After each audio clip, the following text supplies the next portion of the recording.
An aluminum sphere is dipped into the water. Which of the following is true? Buoyancy will be less in water at 0 degrees Celsius than that in water at 4 degrees Celsius. Buoyancy will be more in water at 0 degrees Celsius than that in water at 4 degrees Celsius. Buoyancy in water at 0 degrees Celsius will be same as that in water at 4 degrees Celsius. Buoyancy may be more or less in water at 4 degrees Celsius depending on the radius of the sphere. As we all know that the buoyant force, that is upward force exerted by the liquid, is equals to volume of the liquid displaced, density of the liquid, and acceleration due to gravity. So we know that the density of water at 4 degrees Celsius is maximum. So if the density of water at 4 degrees Celsius is maximum, then the force, that is buoyant force at 4 degrees Celsius will be maximum. And other than this 4 degrees Celsius, the density of water is less. So if the density of water is less, then buoyant force exerted by the water will be less. So option A, that is buoyancy will be less in water at 0 degrees Celsius than that in water at 4 degrees Celsius. Okay, option A is the right answer. Moving to the next question, that is, a thermodynamic system undergoes a cyclic process ABC as shown in the diagram. The work done by the system per cycle is, as you know that for cyclic process, the work done is equals to, that is work done is equals to plus or minus area under the cycle, area under the cycle, and the work done will become positive when the cycle is in clockwise direction, and work done will become negative when the cycle is in anti-clockwise direction. So by the figure it is clear that the cycle is in anti-clockwise. So that is A, B, C, A, B, C. This is the anti-clockwise. So we could take minus area under the cycle is equals to, this is half into base, that is BC, into height, that is AB. BC into AB. Now on substituting, that is BC equals to 10 minus 5, that is 5 times AB, that is A minus B, that is 400 minus 100 is 300. So we'll get 150 into 5, that is minus 750 joule. So option C is the right answer. Moving to the next question, that is, 1 mole of oxygen gas is heated at constant pressure starting at 27 degrees Celsius. How much energy must be added to the gas as heat to double its volume? So here the initial temperature is, let me take this one as T1, that is equals to 27 degrees Celsius. That can be written as 300 Kelvin, because 27 plus 273 is 300 Kelvin. So we know that at constant pressure, the volume of the given mass of the gas is directly proportional to the temperature, that is V is directly proportional to T. If volume becomes double, then definitely the temperature become double of its initial value, that is the temperature will be double of its initial value is nothing but 600 Kelvin. So change in temperature is equals to 600 minus 300 is 300 Kelvin. We know that the energy added or removed, that is Q is equals to, is given by, that is N Cp delta T, where N is the number of moles. Here we have number of moles is 1, and Cp is molar heat capacity at constant pressure, that is molar heat capacity for constant pressure for diatomic gas molecule is 7R by 2. So that we can write here 7R by 2, and delta T is equals to, delta T here we have, that is 300 Kelvin, that is 300 Kelvin. So 2 1 ja 2 150. Okay, 150 into 7 is 105 R. So that is Q equals to 1050 R. R is the universal gas constant. So option D is the right answer.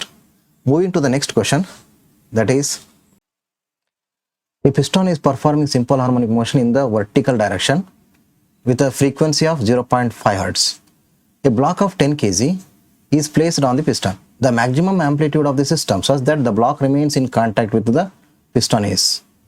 See, for the block to remain in contact with the piston, the weight of the block must be equals to the force due to oscillation. See here, weight of the block is equals to mass of the block and acceleration due to gravity, and force due to oscillation can be written as mass into acceleration of the piston. That is, so m and m get cancelled, so we'll get G equals to A. A is the acceleration of the piston which is performing simple harmonic motion. So acceleration of the particle which is executing simple harmonic motion is given by omega square x. So here x is the displacement, that is whenever we take this one as maximum displacement, then it will become amplitude. Instead of writing x, we can write now A here. So for maximum amplitude, x will become A, that is G equals to omega square A. So A is equals to G divided by omega square. Here omega is nothing but omega equals to 2 pi f. Already we have here f is equals to 0.5, that is 1 by 2. So 2 get cancelled, we get 5. Omega is pi here. So G divided by omega square, that is pi square. So G divided by pi square is nearly equals to 10, and acceleration due to gravity is 10, and pi square is also 10. So 10 get cancelled, we get 1. So the maximum amplitude is 1 meter. Option A is the right answer. Moving to the next question, that is, the equation of a stationary wave is y equals to 2 sine pi x by 15 cos 48 pi t. The distance between a node and its next antinode is. In the case of stationary wave, we have seen the distance between the nodes as well as distance between the antinodes. Here you can see the distance between the two consecutive node and antinode is lambda by 4. So the distance between a node and its next antinode is lambda by 4. So that is lambda divided by 4. Okay. Now we need to find out the value of lambda from the given equation. So when we compare the given equation with the standard equation, that is y equals to 2a sine 2 pi by lambda x cos 2 pi by lambda Vt. This is the standard equation for a stationary wave.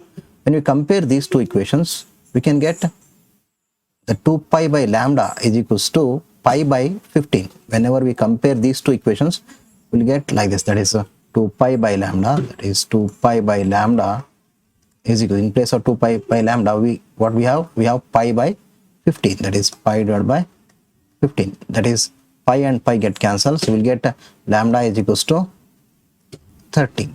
So here we have, that is lambda divided by 4. Lambda divided by 4 is nothing but, that is 30 divided by 4. 30 divided by 4 is 7.5. So option A is the right answer. Moving to the next question, that is, in the given circuit, the current through 2 ohm resistor is 0.2 ampere, 0.3 ampere, 0.4 ampere and 0.1 ampere. Here in this circuit, so if you look at this circuit, we can see that the current is passing through this resistance, 1 ohm resistance, and then it can get the closed path from this point. Here you can see that this current is getting the closed path from this. So in the path of the current, we can see only the two resistance, 1 ohm and 2 ohm resistance, and this 3 ohm and 1 ohm, and these will not offer any resistance to the flow of current, because these resistances will not come in the path of the current, so these can be neglected. So now we have only 1 ohm and 2 ohm resistances in the path of the current. So effective current, that is effective resistance is equals to how much? They are in series, so therefore 2 plus 1, 3 ohm, that is 3 ohm resistance we have. Now the current through 2 ohm resistor is equals to current through the circuit, so that is what I is equals to V divided by R. The V we have here, V equals to 1.2, and the resistance, the effective resistance is 3. 1.2 divided by 3 is 0.4 ampere. So option C would be the right answer. Moving to the next question, that is, Kirchhoff junction rule is a reflection of conservation of current density vector, conservation of energy, conservation of momentum, conservation of charge. As we all know that Kirchhoff junction rule says that the amount of current entering the junction, that is IN, is equals to amount of current leaving the junction. That is I in minus I out equals to 0. So we can say that there is no accumulation of the charges at the junction. That is, the charge is conserved. So option D is the right answer. Moving to the next question, that is the variation of terminal potential difference V with current flowing through a shell is as shown in the figure. The EMF and internal resistance of the cell are. We have an equation for terminal potential difference, that is V equals to E minus IR. That is EMF minus current and internal resistance. Suppose if I equals to 0, that is current equals to 0, then what will happen? If I equals to 0, then V will become V is equals to E, isn't it? In this equation, let me consider this equation, V equals to E, that is V equals to 3 volt. That is EMF equals to 3 volt. That is EMF of the cell is 3 volt. Now, suppose if V equals to 0, then according to this equation, E is equals to IR. So internal resistance R is equals to E divided by EMF divided by current. So just now we have seen EMF equals to 3 volt and current equals to 6, that is 6 ampere. So we can have the internal resistance 0.5 ohm. That is current, internal resistance is 0.5 and term EMF is 3 volt. So 3 volt 0.5 ohm. So option B is the right answer. Moving to the next question, that is in a potentiometer experiment, the balancing point with a cell is at a length 240 centimeter. On shunting the cell with a resistance 2 ohm, the balancing length becomes 120 centimeter. The internal resistance of the cell is. In the potentiometer experiment, we have seen an expression for internal resistance. We are using this formula to find the internal resistance of the cell while performing the experiment with potentiometer, that is R of L1 minus L2 divided by L2. So on substituting the values, that is internal resistance is equals to R, the resistance we have, the center resistance is 2 ohm and L1 equals to 240 centimeter minus L2 is 120 divided by 120. So 240 minus 120, 120 divided by 120 is 1. So therefore R equals to 2 ohm. So option B is the right answer. Moving to the next question, that is the magnetic field at the center O in the given figure is. Here in the figure we can see the loop, but it is not a loop, it is part of the loop, because here it is not a complete loop. Here this angle is 300, because 300 plus this is 60, total 360 degree, and only this part should be considered, that is 300 divided by 360 degree. This is equals to 5 by 6. Only we have 5 by 6th part of the complete loop. So if it is a complete loop, at that time the magnetic field at the center can be written as mu naught I divided by 2R. But it is not a complete loop, it is 5 by 6th part of the complete loop. So we can write now the magnetic field at the center of this loop is equals to 5 by 6th part of the magnetic field at the center of complete loop, that is 2R. So this is equals to 5 mu naught I divided by 12R. So this is the magnetic field at the center of this given loop. Okay, that is equals to 5 mu naught I divided by 12R. Option B is the right answer. Moving to the next question, that is two metal plates are separated by 2 centimeter. The potentials of the plates are minus 10 volt and plus 30 volt. The electric field between the two plates is. So we have electric field is equals to minus dV by dx. So here dV equals to, that is change in voltage equals to, that is potential difference is equals to minus 10, that is minus 10 minus 30, volt divided by dx, that is distance between the plate is 2 centimeter. This is 2 centimeter, 2 into 10 to the power minus 2. Now minus 10 minus 30 is minus 40, minus 40 into minus, only it is 40, 40 divided by 2 into 10 to the power minus 2. This is equals to 2 10 to the power minus 2. If it goes to the numerator, it will become 4000. 4000 divided by 2. 4000 divided by 2 is 2000 volt per meter. So option C is the right answer.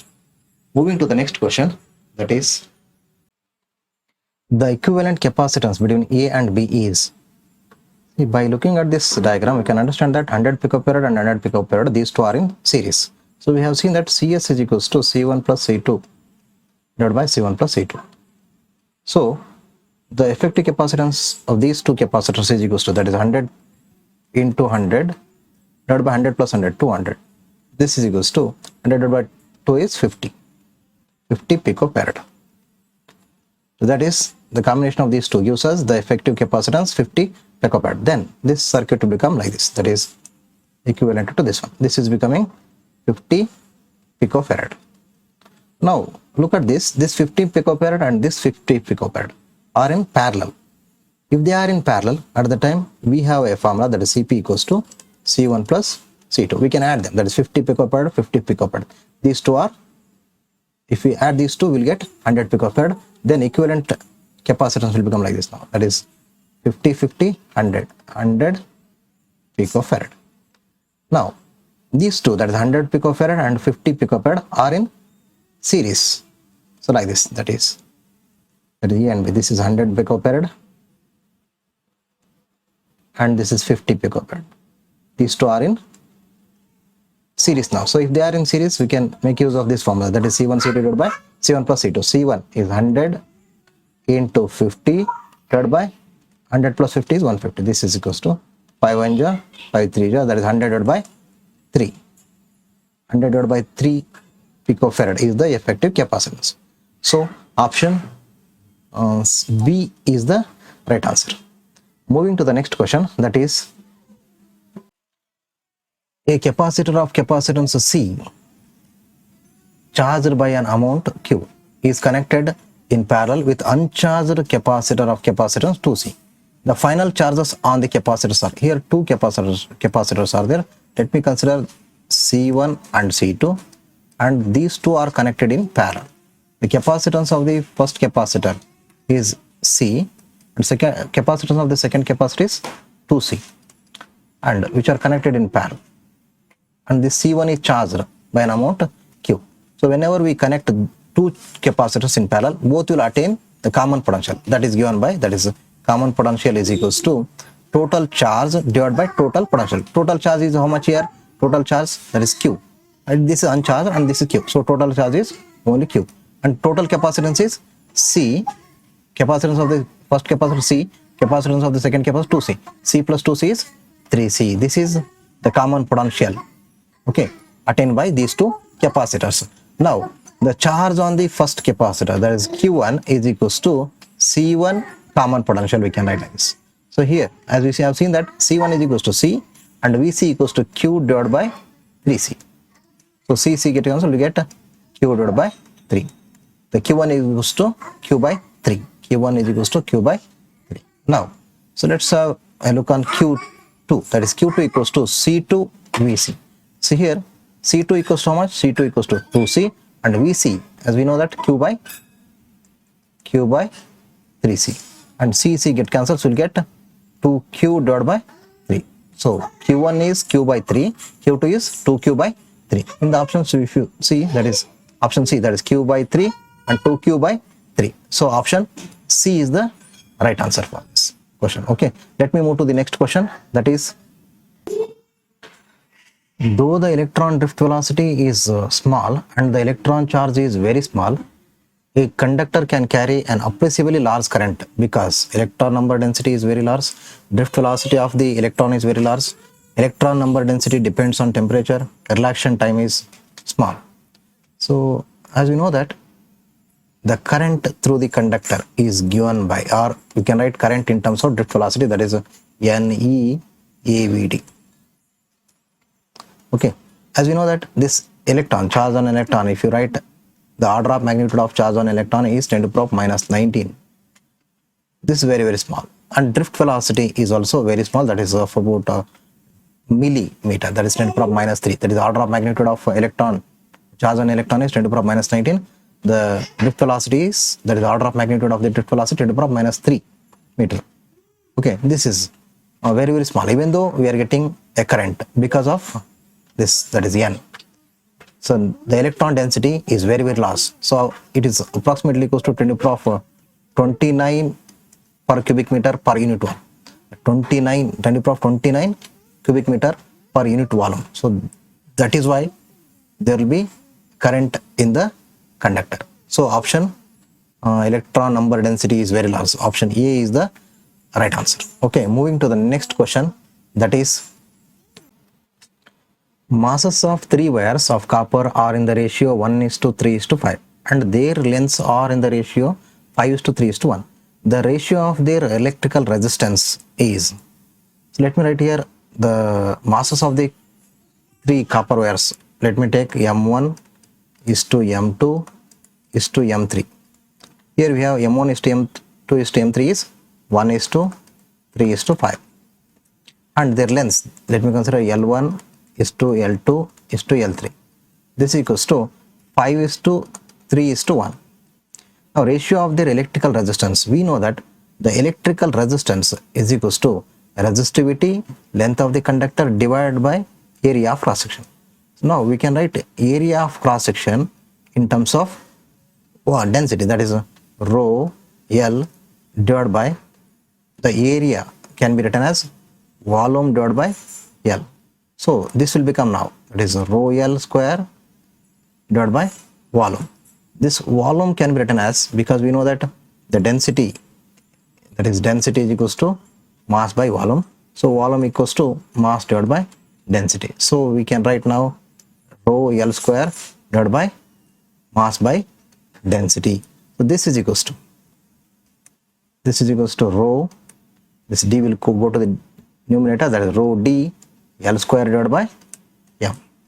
So this is equals to, that is R equals to like this. Now for a given wires of copper, rho and D are constant. So it is directly proportional, that is R is directly proportional to L square and inversely proportional to mass. So now we can write here the electrical resistance is, that is R1 is to R2 is to R3 can be written like this. Now R1 is to R2 equals to R3 is equals to L square divided by M, that is L1 square divided by M1 is to L2 square divided by M2 is to L3 square divided by M3. Now here we are having L1. So L1 is equals to how much? L1 equals to 5. 5 square is nothing but 25 divided by M1. So here M1 equals to 1, that is 1. And L2 square, so here we have L2 equals to 3 square, that is 9 divided by M2. So here we have M2 equals to 3. So this is equals to L3 square. L3 means L3 equals to 1. Let me note 1 square is 1. And M3 equals to 5. So that's what, 5.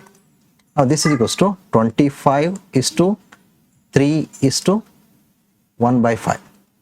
So it is 1 by 5. Now multiply by 5 for all this. So we will get 5 into 125 is, sorry, 5 into 125, sorry, 5 into 25 is 125 is to 5 into 3, that is 15.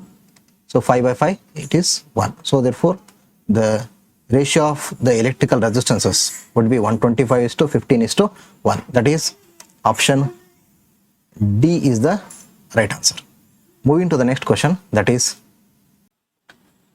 a certain charge 2q is divided at first into 2 parts, q1 and q2. Later, the charges are placed at a certain distance. If the force of interaction between 2 charges is maximum, then capital Q divided by small q1 is equals to. See here 2q is divided at first into 2 parts, that is q1 and q2. and this 2q is divided into two parts, that is q1 equals to q, this is equals to q, and this q2 equals to q. So as we know that force of repulsion will be maximum only when q1 equals to q2. So that we have seen that q1 equals to q2 equals to capital Q. But in the question they are asking you to find out q, capital Q divided by q1. So here capital Q as it is, let me write, and now small q1 is equals to q. So q get cancelled, so you get only 1. So option C is the correct answer. If the force of interaction between two charges is maximum, then capital Q divided by q1 is equals to 1. So C is the right answer. Moving to the next question, that is, a particle of mass m and charge q is placed at rest in uniform electric field E and then released. The kinetic energy attained by the particle after moving a distance y is.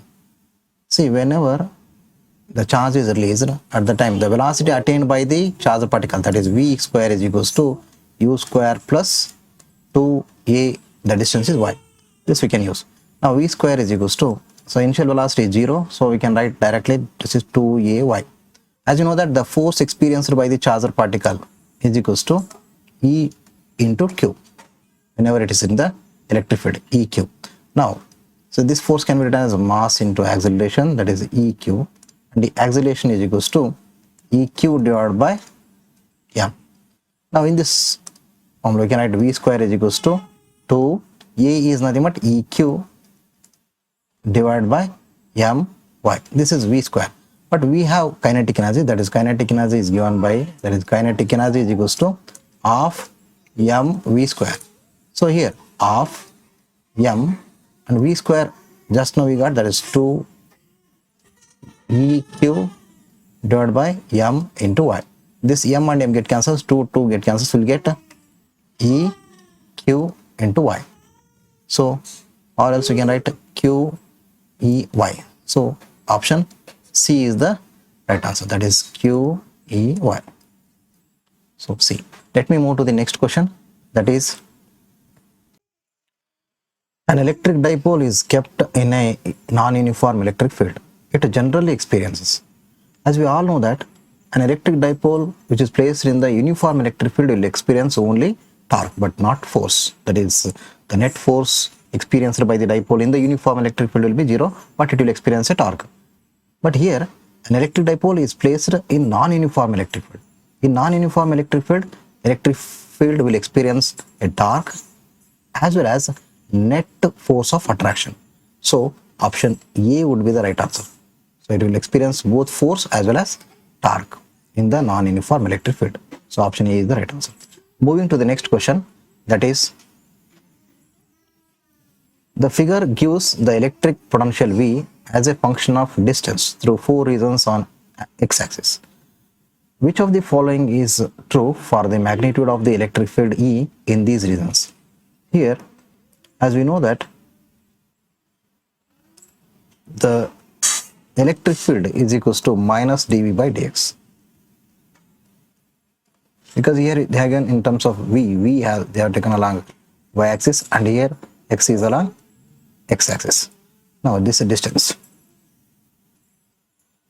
So from here we can see that the slope of A and slope of C is 0 because it is a straight line which is parallel to the x-axis. So the slope of the A region and C region is 0. So electric field is 0 in the region A and C. That is nothing but EA is equals to EC, that is equals to 0. So A equals to EC. So EA is equals to EC. So in the option B we can see. Now the slope of B region is positive. So if it is positive, then electric field is negative. That is, electric field at the region B is negative. And you can see that the slope of the region D is negative.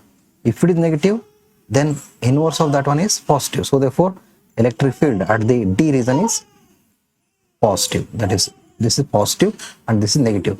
So ED is greater than EB. So option B would be the right answer for this question. Okay. Moving to the next question, that is,